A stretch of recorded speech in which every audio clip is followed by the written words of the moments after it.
originating from the podcast studio inside FAM 360's headquarters in Atlanta, Georgia. This is the Above and Beyond Leadership Podcast. The Above and Beyond Leadership Podcast is designed to encourage, equip, and inspire our audience through a combination of inspirational stories and real-life experiences shared by other successful and skilled leaders in a variety of vocations.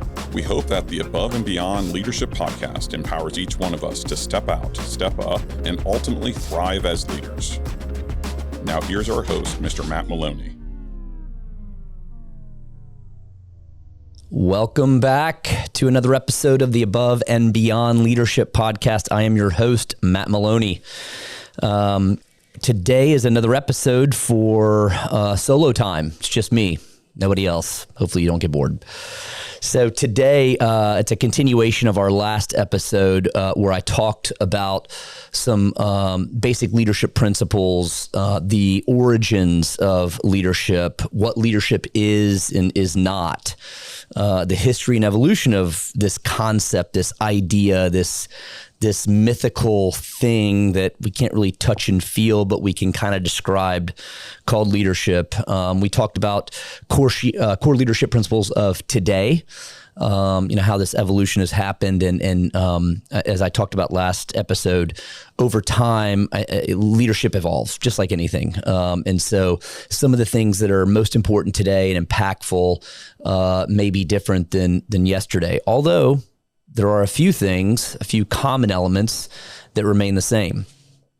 And I had kind of wrapped up where I felt like that a leader's vision, really the why, as I called it, was probably the most important ingredient in the recipe of today's leadership and how we as leaders are impacting others and rallying the troops, so to speak, to get them behind, get people, whether it's our family, whether it's people in our companies or another organization, behind our overall goal and what we're doing. I mentioned on our last episode that this thing called leadership is so sought after that according to Amazon, there's over 57,000 titles with the word leadership in it right now, currently on sale and growing every day and obviously every year. So I went on Amazon and just looked what were the top 20 books, top 20 titles, if you will, based upon sales on leadership right now. So it doesn't necessarily mean that they're the top 20 because they're, in my opinion or in your opinion or other readers' opinions, but based upon the sales and the activity and the reviews that are happening, Amazon for 2021 had a top 20 list. And I'm going to mention those as quickly as I possibly can. Whatever It Takes was on the list. Lead Well by Ken Falk. Strengths-Based Leadership by Don Clifton. Extreme Ownership. Not sure if many of you in our audience have read Extreme Ownership. It is an incredible book. Incredible. It's life-changing in so many ways. And we as an organization, people in my organization don't even know about this, but we're about to go through in next quarter a series of teachings around extreme ownership. But that book is by Jocko Willink and Leif Babin.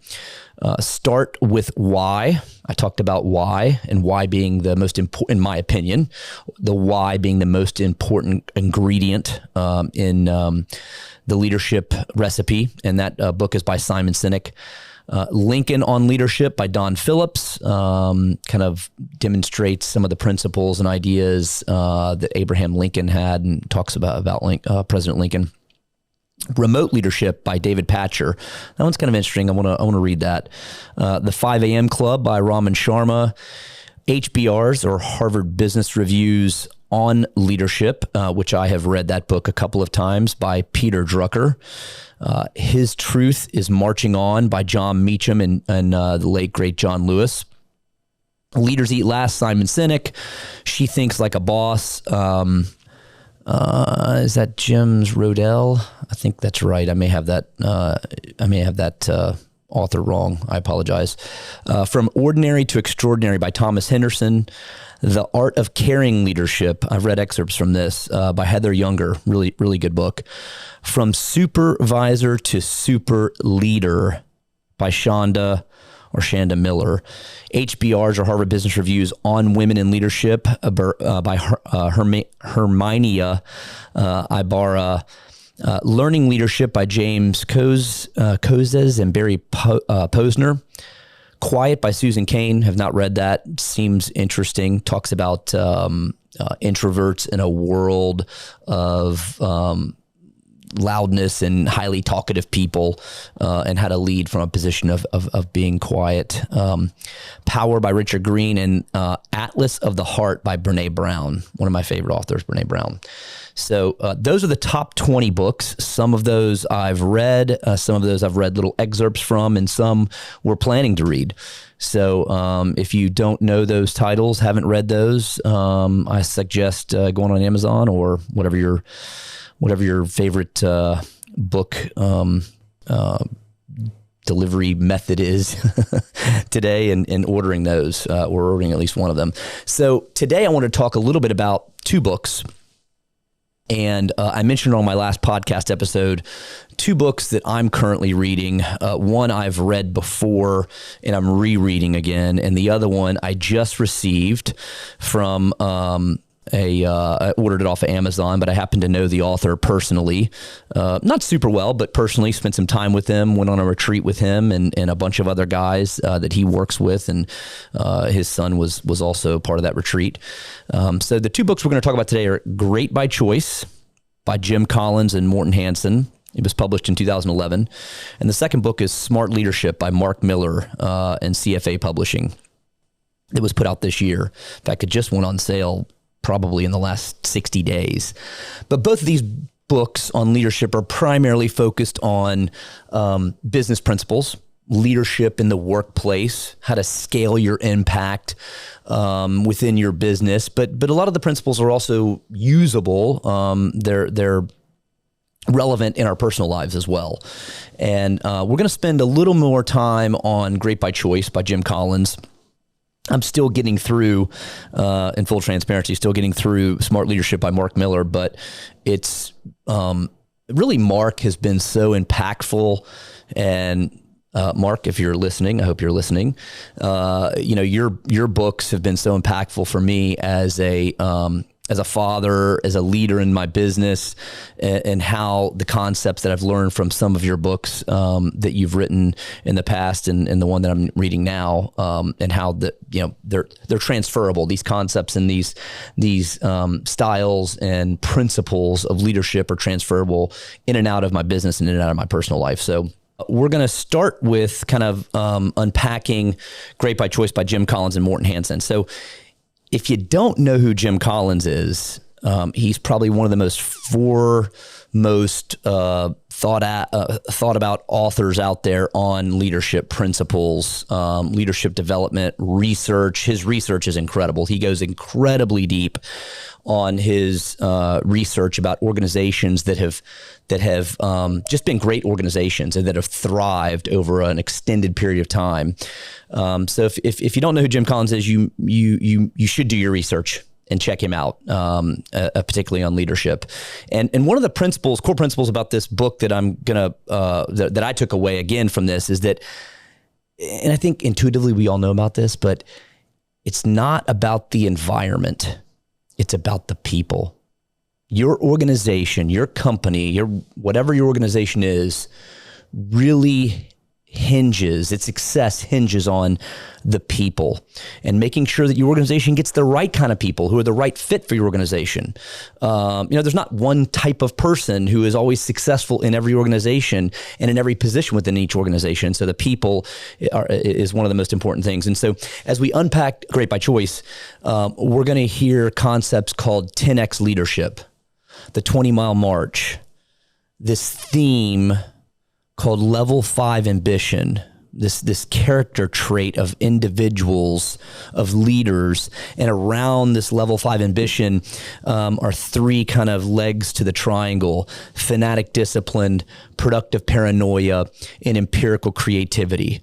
We're also going to hear about the SMAC recipe and an ideal called return on luck, or a concept called return on luck.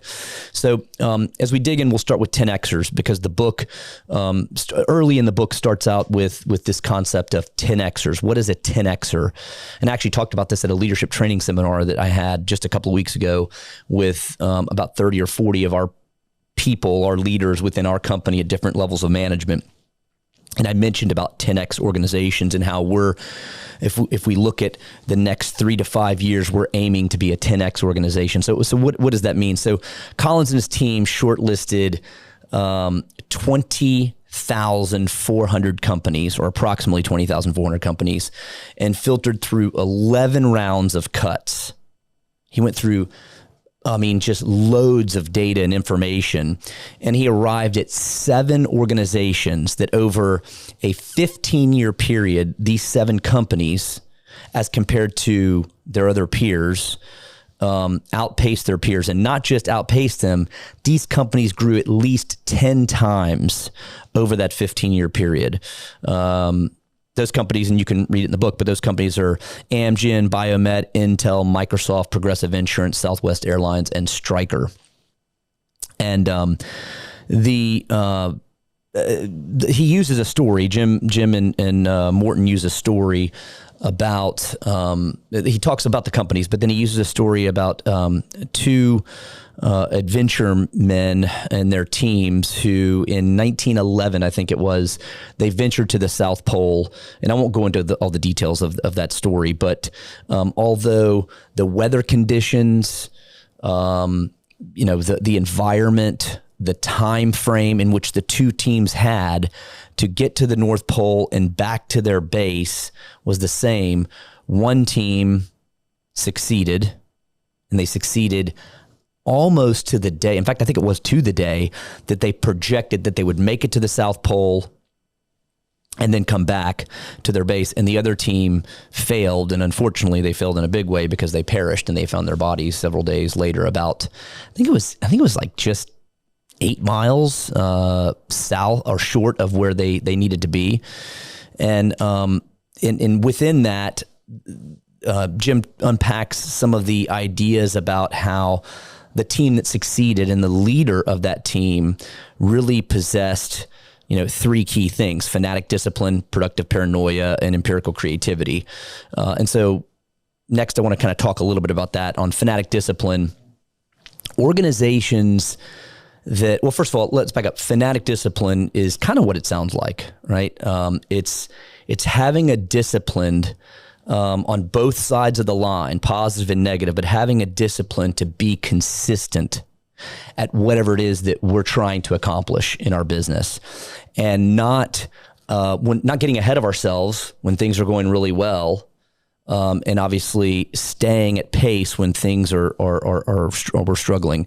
And so he kind of unpacks fanatic discipline into this other concept called the 20-mile march, and he talks about organizations that have been successful, where the leaders of those organizations have been fanatically disciplined, that even when they were prospering, they didn't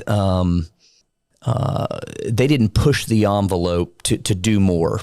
They stayed consistent, and they stayed disciplined and consistent with the execution of their plan, and they stayed largely on plan. Where other organizations, where they saw some success, they opened up the floodgates, pushed more, maybe took risk. And taking risk is absolutely a critical element of being a great leader in great organizations, but it needs to be calculated risk. And those organizations really failed, or individuals, failed. So long term. So fanatic discipline, 20-mile march. Again, the second kind of subcategory is this productive paranoia. And the book goes on to talk about, in times of uncertainty, most people follow what others do. So let's talk about the most recent time of uncertainty that we've experienced, and that's the pandemic. A lot of organizations have kind of looked to other organizations, say, well, what are they doing? And there's nothing wrong with that. There's nothing wrong with getting a comparable, but great organizations may look to see what other organizations are doing and take that data in and process it. But organizations that have kind of a productive paranoia, they take it in, they look at it, but instead of falling back to prevailing norms or peer advice, 10X organizations, they don't follow the herd. They don't necessarily trust conventional wisdom. They gather the information, they analyze it, they're productive with that information, but they still essentially chart their own course, and stay with tested, not untested, but tested methodologies. And then third, I mentioned earlier, empirical creativity. Unlike on the 10X companies, unlike comparison companies, 10Xers stayed super vigilant, even when they were doing well and external conditions were rosy, if you will. So I think that by gathering information, empirically processing that information, being creative in times of uncertainty or in times of predictability, but continuing that creativity, but empirically based, not haphazardly, essentially is what the book breaks down and talks about. And those were some of the common elements of those 7 organizations as compared to the 20,400 companies that they looked at, as Jim and Morton described. So as we kind of, or at least as I reflect on what our organization has done over the last 20 years, we've gone through probably 4 cycles of great uncertainty. Really right when we started off, it was kind of after the dot-com bubble burst, because we started the company in 2002. And then we had another period when the economic collapse happened, the Great Recession, if you will, in 2008, and coming out of it in 2009 and 10 and 11 and so forth and so on. Within our company, outside of the kind of external factors, we had another period of uncertainty internally when we went through a transition, and I ended up buying out another family member, and there was just some leadership transition that was going on, and so there was a period of uncertainty there. And then, of course, most recently with the COVID-19 pandemic, and I look at our methodologies and our process of how we've led the company and continued to grow the company, and one thing's been consistent.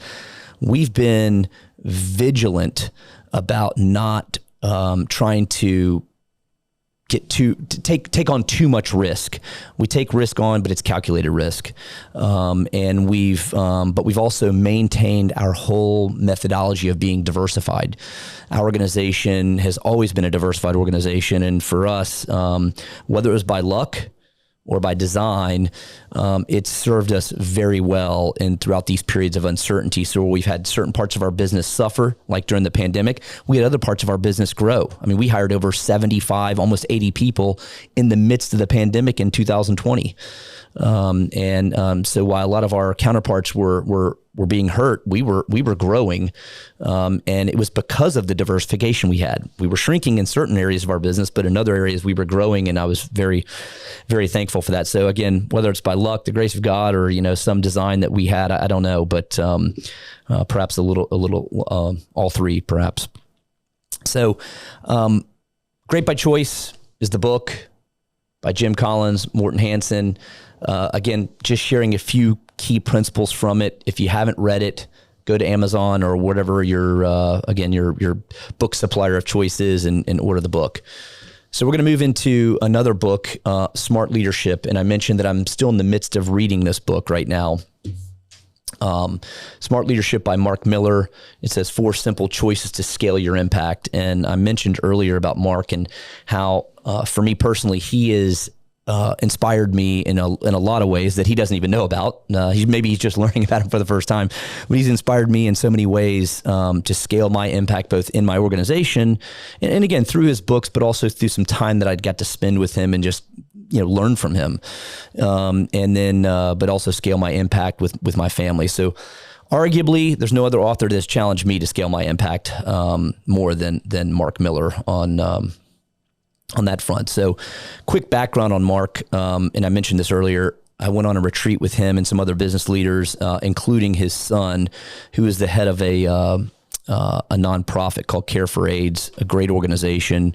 I encourage the audience here to check out what Care for AIDS is doing across the globe and specifically over in Africa. But and on that trip, I just got this incredible blessing, this incredible opportunity to sit with some other men who have walked in similar shoes of mine, but earlier, they're older than I am, and just sit and listen.